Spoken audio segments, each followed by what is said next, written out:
मेरे साथ बोलिए, भारत माता की। क्यों भाई, ग्वालियर वालों की आवाज को क्या हो गया है? अटल जयंती है, ऐसी आवाज नहीं चलेगी। जरा दोनों हाथ उठाकर मध्य प्रदेश के अभ्युदय के संकल्प की मुट्ठी भींचकर प्रचंड आवाज से बोलना है। मेरे साथ बोलिएगा, भारत माता की। मंच पर उपस्थित मध्य प्रदेश के लोकप्रिय मुख्यमंत्री श्रीमान मोहन यादव जी, मध्य प्रदेश विधानसभा के अध्यक्ष श्री नरेंद्र सिंह तोमर जी, मोदी जी की मंत्रिपरिषद में मेरे साथी और यहीं के गुना के सांसद राजा साहब ज्योतिरादित्य सिंधिया जी, मध्य प्रदेश भारतीय जनता पार्टी के अध्यक्ष श्रीमान खंडेलवाल जी, मंच पर बैठे हुए मध्य प्रदेश सरकार के सभी मंत्रीगण, इस क्षेत्र के सभी सम्मानीय सांसदगण,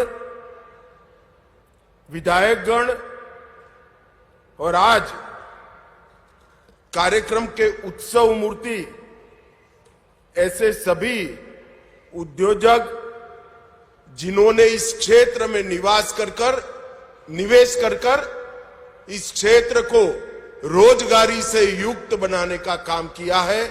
और आज इस विशाल कार्यक्रम में, इस कार्यक्रम का अंततोगत्वा फायदा जिनको पहुंचने वाला है, ये पूरे क्षेत्र की प्यारी जनता का मैं हृदयपूर्वक प्रणाम करना चाहता हूं। सबसे पहले एक ग्वालियर क्षेत्र जिसने अनेक सदियों तक भारत को कई मायने में, कई क्षेत्रों में ऊर्जा और गति देने का काम किया है। जब मुगलों के सामने लड़ना था, तब यहीं से लड़ाई की शुरुआत हुई। यहीं पर एक बड़ा थाना दिल्ली के मुहाने पर लगाया गया और हमेशा हमारे भारत के स्वराज को बल देने का काम हुआ। तानसेन से लेकर आज तक ग्वालियर घराने के सभी साजिंदों के और गायकों ने हमारी संगीत की सांस्कृतिक विरासत को शक्ति देने का काम किया है। इस क्षेत्र के किसानों ने हमेशा इस देश की कृषि को नई दिशा भी की है, गति भी दी है, ऊर्जा भी दी है। और सबसे बड़ी बात, इसी क्षेत्र ने आजादी के कालखंड के बाद, देश आजाद होने के बाद बड़ी मात्रा में पैरामिलिट्री फोर्सेस और मिलिट्री में जवान देने का काम किया है। एक ग्वालियर क्षेत्र को मैं प्रणाम करता हूं। मित्रों, आज अटल जी की जयंती का दिन है। समग्र देश अटल जयंती को मना रहा है। मेरा सौभाग्य है कि आज मैं उस भूमि पर हूं जहां अटल जी के जीवन का शुरुआती काल गया। एक बाल अटल को अटल बिहारी बनाने का काम जिस मिट्टी ने, जिस भूमि ने किया, वो भूमि पर आज मैं उपस्थित हूं। अटल जी ने न केवल इस देश को, अपनी सांस्कृतिक विरासत को बचाने में मदद की, अटल जी ने पूरा जीवन इस देश के स्व को जगाने का काम किया। स्वराज को, सुशासन तक की यात्रा को उन्होंने आगे ले जाने का काम किया। अटल जी उस जमाने में जब अंग्रेजी का बोलबाला होता था, तब यूएन की परिषद में हिंदी में भाषण कर कर पूरे भारतीयों का दिल जीतने का काम हमारे अटल बिहारी वाजपेयी ने किया। ये पूरा मध्य प्रदेश ट्राइबल क्षेत्र से भरा हुआ है। अटल जी प्रधानमंत्री बने उसके पहले इस देश के आदिवासियों के लिए, जनजाति के लिए कोई अलग विभाग नहीं था। अटल जी के नेतृत्व में ही भारत सरकार में जनजाति विभाग बनने का काम हुआ और ट्राइबल कल्याण की एक नई यात्रा शुरू हुई। अटल जी जब प्रधानमंत्री बने तब देश के इंफ्रास्ट्रक्चर पर निवेश को वोट जीतने का, चुनाव जीतने का जरिया नहीं माना जाता था। इससे कोई मत प्राप्त नहीं होते हैं। ऐसी दकियानुसी कांग्रेसी विचारधारा को तोड़कर स्वर्ण भुज योजना, देश को जोड़ने वाले 6 महामार्ग अटल जी ने बनाकर इस देश को इंफ्रास्ट्रक्चर के रास्ते पर आगे बढ़ाया। अटल जी ने ही पूरी दुनिया के सामने परमाणु शक्ति शांति के लिए भी बन सकते हैं, इसका सिद्धांत प्रस्तावित कर कर दुनिया भर के दबाव के विरुद्ध में जाकर भारत को आणविक शक्ति बनाने का काम सम्माननीय अटल जी ने किया। जब कारगिल में घुसपैठिए घुसे, दुनिया भर का दबाव था कि अंतर्राष्ट्रीय मंच पर जाकर पाकिस्तान से चर्चा कर जाए। अटल जी ने बड़ी फर्मनेस के साथ किया, कहा कि हमने शांति का प्रयास कर दिया, हमारे साथ धोखा हुआ है। अब पाकिस्तान से चर्चा तब तक नहीं हो सकती जब तक एक एक घुसपैठिया भारत से खदेड़ दिया नहीं जाएगा। और कारगिल विजय एक प्रकार से अटल जी के कालखंड का एक दृढ़ निश्चयी नेतृत्व का परिचायक बना। अटल जी महान वक्ता थे, संवेदनशील कवि थे, लोक संग्रह और लोक कल्याण को समर्पित नेता थे। और सबसे बड़ी बात थी कि राजनीति में रहकर भी अजात शत्रु बनकर मृत्यु का वरण करना बहुत बड़ी बात होती है। पूरा जीवन इनको अजात शत्रु माना गया। इनके विरोधी भी अटल जी के विरुद्ध में कुछ नहीं बोल सकते। दल के लिए तो बोलते थे, अटल जी के लिए नहीं बोल सकते। आज एक युग पुरुष, एक स्वप्न दृष्टा, आधुनिक भारत के इंफ्रास्ट्रक्चर डेवलपमेंट की नींव डालने वाले व्यक्ति का हम 101वां जयंती मना रहे हैं। मैं भारतीय जनता पार्टी के करोड़ों कार्यकर्ता और देश की जनता की ओर से ये महामानव को मनपूर्वक श्रद्धांजलि देता हूं। आज मदन मोहन मालवीय जी की भी जन्म जयंती है। इन्होंने बनारस हिंदू विश्वविद्यालय की स्थापना से लेकर गांधी जी के सहयोगी के रूप में, बाद में हिंदू महासभा के सृजन में और हिंदू विचार को, जो इस देश का मूल विचार है, इसको कोई संकोच के बगैर देश में प्रस्तावित करने का प्रयास किया। बाद में आगे चलकर वो ही बनारस हिंदू विश्वविद्यालय अनेक नेताओं को दिया जिन्होंने इस विचार को आगे बढ़ाया। भारत रत्न महामना मदन मोहन मालवीय जी को भी मैं हृदय पूर्वक श्रद्धांजलि देना चाहता हूं। मित्रों, आज भारत रत्न श्री राजगोपालाचारी राजा जी का भी पुण्यतिथि का दिन है। एक ही दिन में 2 भारत रत्न की जन्म जयंती और एक की पुण्यतिथि, ये दिन भी कोई विशेष प्रकार का दिन लगता है। मैं उनको भी मनपूर्वक श्रद्धांजलि देकर मेरी बात को आगे बढ़ाना काम करता हूं। मित्रों, मैं बहुत लंबी बात नहीं करना चाहता। मैं मोहन यादव जी को एक प्रकार से बधाई देना चाहता हूं, क्योंकि ये स्ट्रक्चर्ड इंडस्ट्रियल कॉन्क्लेव्स का शुरुआत नरेंद्र मोदी जी ने गुजरात से किया। वाइब्रेंट गुजरात के नाम से इंडस्ट्रियल समिट को आयोजित करने की एक वैज्ञानिक शुरुआत नरेंद्र मोदी जी ने की, और उसमें राज्य के कैपिटल के अंदर एक बहुत बड़ा इंडस्ट्रियल समिट होता था और राज्य में निवेश आता था। बहुत अच्छा प्रयास था, सफल भी हुआ, मगर मोहन यादव जी ने एक नई शुरुआत की है कि राज्य के संतुलित विकास के लिए क्षेत्रीय निवेश कॉन्क्लेव की शुरुआत की। ये मध्य प्रदेश के अंदर सभी क्षेत्रों में जो कॉन्क्लेव करने का और निवेश के भूमि पूजन के कार्यक्रम करने का इन्होंने शुरुआत किया है, वो सभी राज्यों में आने वाले दिनों में राज्य के संतुलित विकास के लिए बहुत फायदा करने वाले हैं।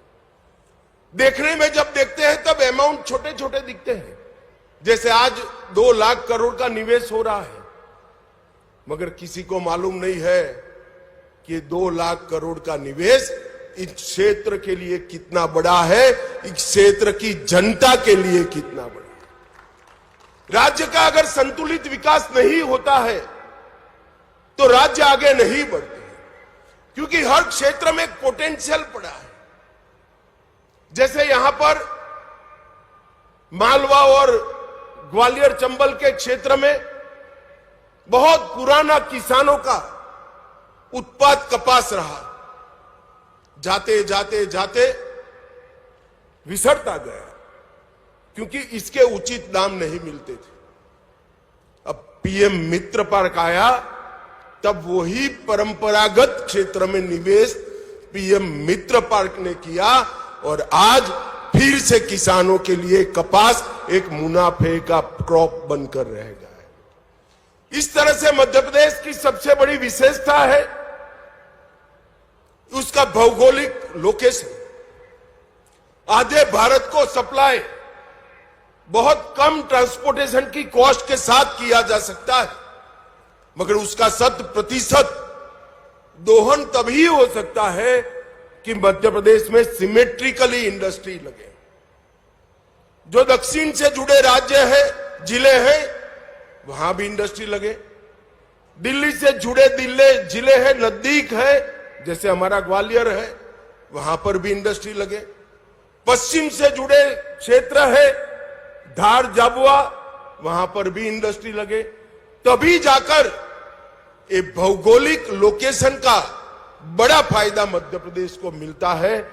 मोहन जी ने सोच समझकर ही किया होगा, मगर मैं इनको बहुत बधाई देना चाहता हूं कि आपकी क्षेत्रीय इन्वेस्टमेंट समिति ने मध्य प्रदेश के चहुमुखी विकास का बहुत बड़ा नींव डालने का काम किया है। यहां ग्वालियर से जुड़ी 14 विकास के कार्यों की भी लोकार्पण और भूमि पूजन हुए और मध्य प्रदेश को विकास का रास्ता दिखाने का काम एक प्रकार से भारतीय जनता पार्टी ने किया है। एक जमाने में दिग्विजय सिंह का शासन था, मध्य प्रदेश बीमारू शासन बनकर रह गया, बीमारू राज्य बनकर रह गया। शिवराज जी ने मध्य प्रदेश पर से बीमारू का टैग हटाया, वो भारतीय जनता पार्टी के लंबे समय रहने वाले मुख्यमंत्री बने और अब मोहन यादव जी शिवराज जी से भी ज्यादा ऊर्जा के साथ इसको आगे बढ़ाने का काम कर रहे हैं। इससे निश्चित रूप से मध्य प्रदेश अब विकसित राज्य बनेगा। यहां शानदार हाईवे बन चुके हैं, मां नर्मदा का पानी पूरे क्षेत्रों तक पहुंचाने का काम किया है। सिंचाई के रकबे में 17% वृद्धि हुई है और पंजाब और हरियाणा को छोड़कर पीछे छोड़कर लगातार 7 बार कृषि कर्मण अवार्ड अपने मध्य प्रदेश ने जीता है। जो पहले मैंने कहा, मध्य प्रदेश के भौगोलिक परिस्थिति का जो एडवांटेज है उसका 100% एक्सप्लोरेशन करने के लिए, दोहन करने के लिए एक multi modal logistic park Indore में बनाया जा रहा है। और आज मध्य प्रदेश का ये मल्टी मॉडल लॉजिस्टिक पार्क देश भर में उत्पाद करने वाली सभी कंपनियों को अपना गोडाउन बनाने के लिए, अपना एक हब बनाने के लिए आकर्षित कर रहा है। एक जमाने में मध्य प्रदेश बिजली के क्षेत्र में नेगेटिव राज्य माना जाता था। आज मध्य प्रदेश के पास सरप्लस बिजली है। स्वच्छता में भी मध्य प्रदेश ने पूरे देश को पीछे छोड़ा है। यहां मेट्रो के परिचालन में पूरे भारत में सबसे कम लागत अगर कहां आती है तो हमारे मध्य प्रदेश में आती है। स्टार्टअप के क्षेत्र में भी मध्य प्रदेश ने बहुत अच्छा काम किया है। Agriculture, food processing, mineral based industries, renewable energy, logistic, textile, pharma, IT, tourism, हर क्षेत्र में इंडस्ट्री भी लगी है और स्टार्टअप भी बना है।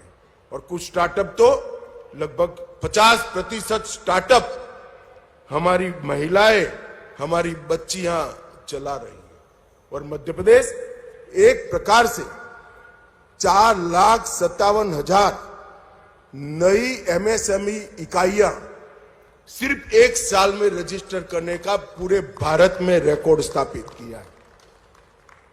इससे मध्यम और लघु और कुटीर उद्योग में मध्य प्रदेश पूरे भारत का हब बनने जा रहा है। और अब स्टार्टअप और इनोवेशन से इसको नई ऊंचाई मिलने वाली। पहले मैंने पीएम मित्र पार्क की बात करी। मित्रों, पीएम मित्र पार्क 5F विजन से बना है, जो किसानों को अपनी उपज का उचित दाम देने के लिए भी काम करता है। Farm to fibre, fibre to factory, factory to fashion और फैशन टू फॉरेन एक्सपोर्ट तक की व्यवस्था ये पूरे पीएम मित्र पार्क में। और सबसे बड़ा पीएम मित्र पार्क देश में कहीं लगा तो हमारे मध्य प्रदेश में लगा है। इससे न केवल किसानों को फायदा होगा, टेक्सटाइल इंडस्ट्री सबसे ज्यादा रोजगारी देने वाली इंडस्ट्री है। टूरिज्म इंडस्ट्री सबसे ज्यादा रोजगारी देने वाली इंडस्ट्री है। और टेक्सटाइल और टूरिज्म दोनों के लिए अनुकूल संरचना अपने मध्य प्रदेश में बन रही है। और ईज ऑफ डूइंग बिजनेस में भी मध्य प्रदेश ने बहुत अच्छा काम किया है। मित्रों, आज मैं यहां आया हूं तब मोदी जी के नेतृत्व में अनेक ऐसे नए क्षेत्रों की नींव डाली जा रही है, जिससे इस देश को आने वाले दिनों में नए क्षेत्रों में ग्लोबल लीडर बनने का मौका मिलेगा। अभी अभी हमारा फॉरेक्स रिजर्व $700 बिलियन के रिकॉर्ड स्तर को पार कर गया है। मित्रों, हमने सेमीकंडक्टर इंडस्ट्री में भले देर से ही सही मगर धमाकेदार एंट्री की है।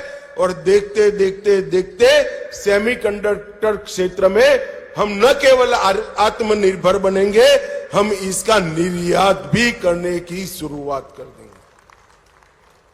हमने डिजिटल इंडिया के माध्यम से कम समय में सबसे ज्यादा विकास किया है। लगभग मोदी जी प्रधानमंत्री बने तब इस देश में 7 करोड़ इंटरनेट के उपभोक्ता थे, ओनली 7 करोड़, और सितंबर 25 में 101 करोड़ इंटरनेट के उपभोक्ता हमने तैयार कर लिए। ब्रॉडबैंड यूजर्स को भी 99 करोड़ तक पहुंचाया है, और देश में का 95% हिस्सा 4G से कनेक्टिविटी है, और अब 99% हिस्सा भी सीधा 5G में कन्वर्ट होने की तैयारी है। यूपीआई के माध्यम से डिजिटल ट्रांजैक्शन और फिनटेक के क्षेत्र में हमने बहुत बड़ा छलांग लगाया है। 2024-25 में विश्व भर के 46% real time digital transaction Bharat में हुए हैं, मतलब करीब 50%। हमारे गुजरात में एक कहावत है कि एक और गांव और एक और राम, एक और पूरी दुनिया के डिजिटल ट्रांजैक्शन है और दूसरी ओर भारत के डिजिटल ट्रांजैक्शन। और अगस्त 25 में 25 लाख करोड़ मूल्य के 2000 करोड़ ट्रांजैक्शन हमने कर पूरी दुनिया को पीछे छोड़ा है। हमने कोरोना से वैक्सीन बनाने में और R&D में बहुत बड़ा इंफ्रास्ट्रक्चर खड़ा किया है। आज विश्व की 60% वैक्सीन भारत में बनती है। मैन्युफैक्चरिंग के क्षेत्र में हमने बहुत अच्छा किया है। भारत आज दुनिया का सबसे बड़ा दूसरे नंबर का मोबाइल उत्पादक है। खिलौनों के निर्यात में 239% की एक प्रकार से वृद्धि कर हमने बहुत आगे लिया है। डिफेंस एक्सपोर्ट और डिफेंस मैन्युफैक्चरिंग को भी स्ट्रक्चर किया है। ईज ऑफ डूइंग बिजनेस में हम 14 में 142वें स्थान पर थे, आज 63वें स्थान पर है। इंसॉल्वेंसी और बैंक्रप्सी कोड, इसने एक स्ट्रक्चर आर्थिक व्यवस्था की है। और इंफ्रास्ट्रक्चर में मोदी जी ने इस देश को दुनिया में सबसे प्रथम नंबर पर पहुंचाने के लिए प्रयास किए। यूपीए के समय में 90,000 किलोमीटर राजमार्ग थे, आज 1,50,000 किलोमीटर नए बने हैं। 4 लेन हाईवे 18,000 किलोमीटर बने, अब 46,000 किलोमीटर बने। ग्रामीण सड़क 3,81,000 किलोमीटर थी, आज 7,84,000 किलोमीटर थी। 74 हवाई अड्डे थे, आज 163 है। एक भी वंदे भारत ट्रेन नहीं थी, 164 वंदे भारत ट्रेन यहां बन रही है। और वंदे भारत के कलपुर्जे अब हमारे मध्य प्रदेश में भी बनने की शुरुआत होगी। एक भी अमृत भारत स्टेशन नहीं था, आज 1337 बन चुके हैं। रेलवे विद्युतीकरण सिर्फ 22,000 किलोमीटर था, आज 68,000 किलोमीटर हुए हैं। मेट्रो कनेक्टेड शहर 5 थे, आज 23 है। पंचायतों में ऑप्टिकल फाइबर सिर्फ 100 पंचायत में था, आज 2,14,000 पंचायतों में ऑप्टिकल फाइबर पहुंचा है। मैं मध्य प्रदेश के युवाओं को और मध्य प्रदेश में निवेश करने वाले उद्योजकों को अपील करने आया हूं। मध्य प्रदेश का भौगोलिक लोकेशन इतना आकर्षक है कि हर जगह बीज बोकर क्रॉप लिया जाता है। यहां रुपया बोकर आप करोड़ों रुपए कमा सकते हैं, इतना फर्टाइल लैंड हमारा मध्य प्रदेश है। और जो शुरुआत की है मध्य प्रदेश सरकार ने, वो शुरुआत मुझे कम से कम विश्वास है कि बहुत अच्छा परिणाम लाने वाली शुरुआत होगी।